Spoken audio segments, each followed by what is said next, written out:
S Alam সপরিবারে ছাড়েন বাংলাদেশের নাগরিকত্ব, অর্থ পাচারের সুবিধার জন্য এমন কৌশল। ব্যাংকিং খাতে আধিপত্য প্রতিষ্ঠার পর সপরিবারে বাংলাদেশের নাগরিকত্ব ত্যাগ করেছিলেন বহুল আলোচিত এস আলম গ্রুপের চেয়ারম্যান মোহাম্মদ সাইফুল আলম। 2022 সালের 10 অক্টোবর বাংলাদেশি পাসপোর্ট প্রত্যাহার করেন এস আলম, তার স্ত্রী ফারজানা পারভিন এবং তার 3 ছেলে আহসানুল আলম, আশরাফুল আলম ও আসাদুল আলম মাহির। একই দিন বিদেশি নাগরিক হিসেবে বাংলাদেশে স্থায়ী বসবাসের অনুমোদন পায় পরিবারটি। সরকারের উচ্চ পর্যায়ের নির্দেশে এসব সুবিধা দিয়েছিল স্বরাষ্ট্র মন্ত্রণালয়। অর্থ পাচারের পথ সহজ করা এবং প্রতিকূল পরিস্থিতিতে জবাবদিহি এড়াতে এমন কৌশল গ্রহণ করা হয়েছে বলে মনে করেন বিশ্লেষকরা।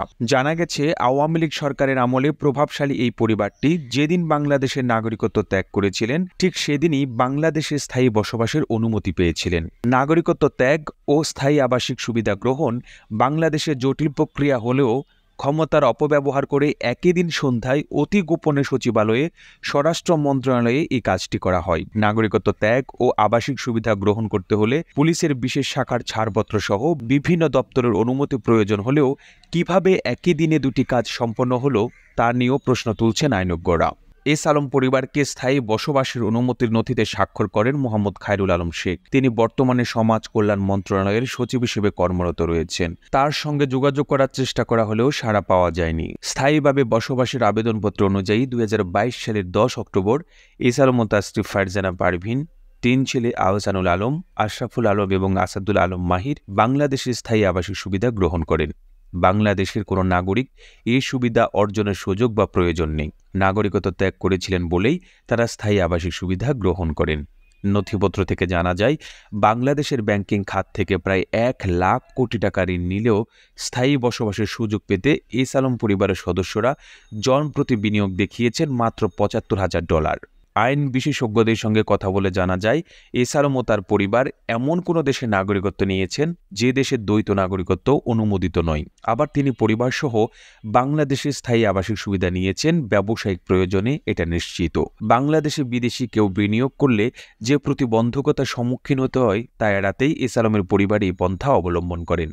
একই সঙ্গে দুই দেশে ব্যবসা বাণিজ্য পরিচালনার মাধ্যমে অনেকে অর্থ পাচার করেন। সাধারণত যেসব দেশ ট্যাক্স হেভেন নামে পরিচিত সেসব দেশকে বিনিয়োগের জন্য বেছে নেন, সঙ্গে নাগরিকত্ব গ্রহণ করেন। এইসব দেশে বিদেশি ব্যক্তি বা প্রতিষ্ঠান কর ফাঁকি দিয়েই সম্পদ ক্রয় ও ব্যবসা করতে পারেন। এস আলম পরিবারের সাইপ্রাস ও সিঙ্গাপুরের নাগরিকত্ব রয়েছে। সাইপ্রাস 2007 সালে তাদের গোল্ডেন পাসপোর্ট কর্মসূচি চালু করেন। সেই সুযোগ নিয়ে 2009 সালে এস আলম ও ফারজানা পারভিন ওই দেশের নাগরিকত্ব গ্রহণ করেন। এছাড়া সিঙ্গাপুরের বাসিন্দা হিসেবে তারা ক্যানালি লজিস্টিক্স প্রাইভেট লিমিটেড নামে একটি কোম্পানি প্রতিষ্ঠা করেন।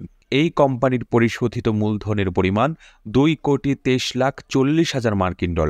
এতে এস আলম ও তার স্ত্রী যথাক্রমে 70% এবং 30% শেয়ারের মালিক। মন্ত্রণালয় সূত্র জানায়, বাংলাদেশে যদি কেউ বিদেশি বিনিয়োগ করে তবে তাকে স্থায়ী বসবাসের অনুমতি দেওয়া হয়। বিনিয়োগের পরিমাণ হিসেবে কমপক্ষে $75,000 মার্কিন হতে হবে। এক্ষেত্রে অবশ্যই ভারী শিল্পে বিনিয়োগ থাকতে হবে। এছাড়াও বিনিয়োগের ছাড়পত্র দেয় এমন প্রতিষ্ঠান বাংলাদেশ রপ্তানি প্রক্রিয়াকরণ এলাকা কর্তৃপক্ষ বেবজা, বাংলাদেশ বিনিয়োগ উন্নয়ন কর্তৃপক্ষ বিডা, বাংলাদেশ অর্থনৈতিক অঞ্চল কর্তৃপক্ষের সনদ প্রয়োজন হয়।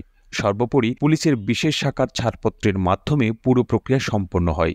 বাংলাদেশের অনেকেই বিভিন্ন দেশের নাগরিকত্ব গ্রহণ করে দেশের নাগরিকত্ব ত্যাগ করেন। পরবর্তী সময়ে তাদের এদেশে ব্যবসা বাণিজ্য পরিচালনা, স্থাবর সম্পত্তির বিক্রির সুবিধার্থে অনেকেই দ্বৈত নাগরিকত্ব গ্রহণ করেন। অনেকে স্থায়ী বসবাসের অনুমতিও গ্রহণ করে থাকেন। প্রাপ্ত তথ্যমতে এস আলম পরিবারের মালিকানায় রয়েছে 56টি প্রতিষ্ঠান।